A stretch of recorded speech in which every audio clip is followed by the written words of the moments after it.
طالب الاعدادي، فقير ودرويش، وينجح للجامعة، والمصاري على قد شوفير الفكس توديه وترجع للجامعة. السنة الأولى ويتعرف على أحد الطالبات ويصير الحب، وبعد حب سنة قالت له يا حبيبي إذا أنت جاد بموضوعك تعال تقدم واخطب حتى نخلص من كلام الناس. قال أنا جاد بموضوعي بس أنا فقير خاف أهلك يرفضوني. قالت له جرب. يجي الطالب على الموعد ويستقبل الأب والأم وهي قاعدة بباب المطبخ. بعد الضيافة الأب قال له تفضل. قال له يا عمي أنا بالجامعة وبنتك معايا بالجامعة وأنا أحبها وهي تحبني واليوم جاي أخطب، فيها شيء؟ الأب ما حكى. الأم يا الأم ايش تملك ايش عندك مصاري؟ قالها والله درويش وفقير ان شاء الله نتخرج ونتوظف ونعيش حياتنا. قالت له ما خرج الطالب والدموع على خدوده وفقد اعز الناس. ورا اسبوعين ويجي ختيار عمره 60 سنة ومتزوج 2 وعنده مصاري. ينطي الاب 100 والام 150 ومبروك عليك طالبة الجامعة. ورا الزواج قالت تسمح لي اجيب الجلام للجامعة؟ قال وش عليك؟ خرجت الطالبة والذهب والمكياج والملابس. عند الكلية الجامعة شاف الطالب قال ها زفوك بتوالي الليل، روح مبارك الزف، شحلات الخاتم بايدك احلى من القمر واصفر. قالت له زفوني من غصب علي ريت العمر لا طال، بيده نزع بدلتي ما كان بدع البال.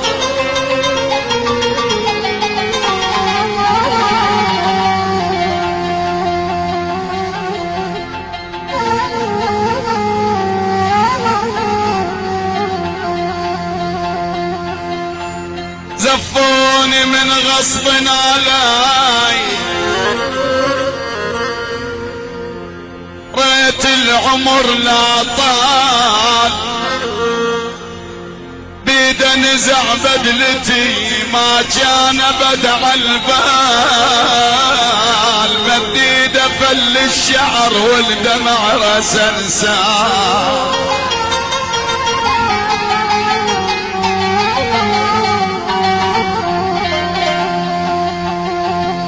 تحكي ويا الطالب وتقول له عن المأساة اللي عاشتها ويا الختيار. تحياتنا كل الختايرة قاعدين. مديده بكبر ابويا، مديده فل الشعر والدمع رسنسال، سكيني دا احس قطعت قلبه وصار.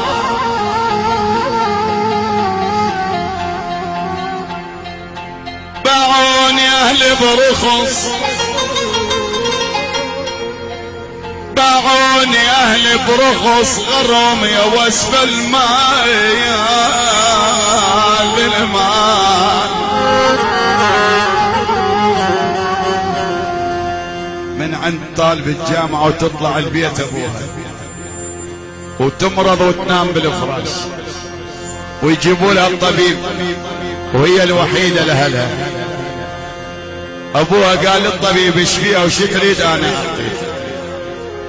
دخل الطبيب والدواء معه يفتش بجسمها يدور له على جرح، هي مجروحة بالقلب والطبيب يدور على جرح بجسمها.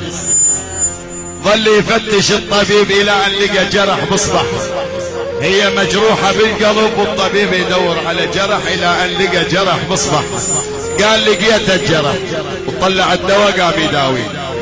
قالت له لا يا طبيب توهمت الجرح ما شخصته، من قال انا احتاج الدواء اخذ الدواء اللي وصفته.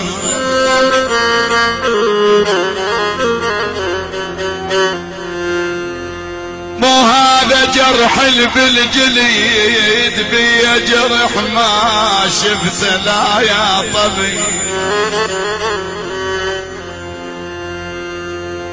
مو هذا جرح بالجليد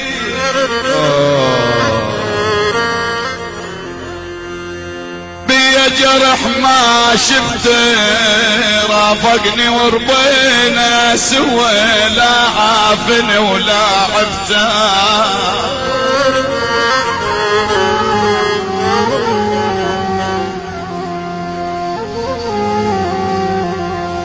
بيا بكي ما ينبكي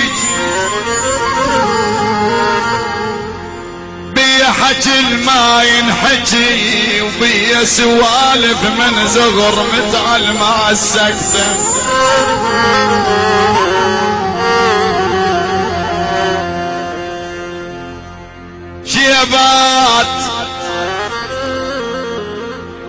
شيبات تعالوا شوف الدلال شيبات كبرنا واسمنا صار شيبات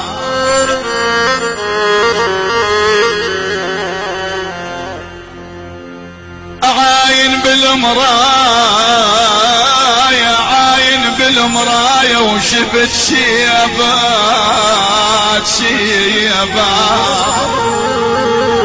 شيبات وقلت يا روحي هذا انذار لي ويلي هوالي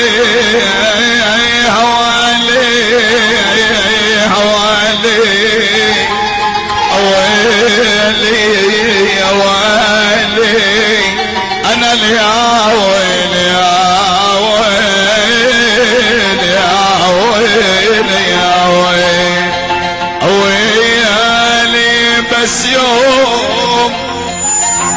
بس يوم اريد الدنيا تصفى وياي بس يوم واشوفك يا كحيل العين يا ويلي يا ويلي بس يوم ابو حسين تنوح امي علي وصحيت تنوح امي علي وصحيت بس يوم شفيد النوح لو ابعد علي يا ويل يا ويل يا ويل. بعض الموالات نغنيها يمكن يدخل منا ويطلع منا بس لما تسمع لها قصة حقيقية تشوق للموال. في اثنين واحد ابن شيخ واحد ابن راعي في علاقة بيناتهم قوية الهوى ما يدخل بيناتهم ياكلون سوا ويشربون سوا ويطلعون للصيد سوا. واحد اسمه ابن الراعي اسمه شال وابن الشيخ اسمه محمد. شال يحب بنت الشيخ بضيعة ثانية بس محمد ما بيعرف. يوم من الايام الشيخ ابو محمد راح يسهر عند الشيخ الضيعة الثانية اللي بنته يحبها شال. بعد الضيافة وفنجان من القهوة قال أنا طالب بنتك لابن محمد اللي هي خطيبة شال بس ما يعرف أبو محمد. تقاليد العرب بنت الشيخ لابن الشيخ. وافق بيوم العرس شال لابس الجلابية وشاد عليها الجبدانة وفرحان بعرس أعز الناس بس مين الخطيبة العروس ما بيعرف. تقاليد هاي الضيعة بيوم العرس العروس تقوم تقدم هدية للعريس. شال فرحان يوزع مي واكل ويعزب على الضيوف. طلعت العروس شايله الهدية متجهة على محمد. رفع عينه شال لان العروس خطيبته. مرة يبكي ومرة يضحك. مرة يبكي ومرة يضحك. يضحك فرحان بعرس أعز الناس محمد ويبكي خسر أعز الناس العروس. العروس شال الهدية ظلت تمشي إلى أن وصلت شال عثرت بثوبها ووقعت وصاحت يا شال. شال وقف العرس قال يا شباب عروستي وصلت لعندي وصاحت وعثرت وصاحت يا شال، شنو العلاقة بين شال وعروس؟ تعال شال اطلع بين الزلم اقول لك شطرا من عتابة واذا جاوبت مبروك عليك. صح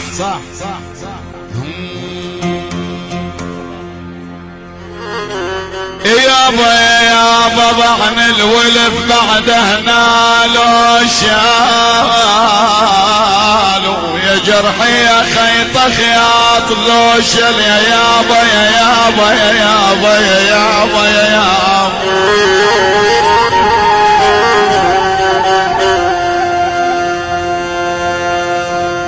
شال قال له محمد انت اللي بديت، جاوب وقال له يا عيني يا عيني يا محمد يا عيني شو وقع منا حبيب وصاح يا شال، حبيبي ما ظن منا الردم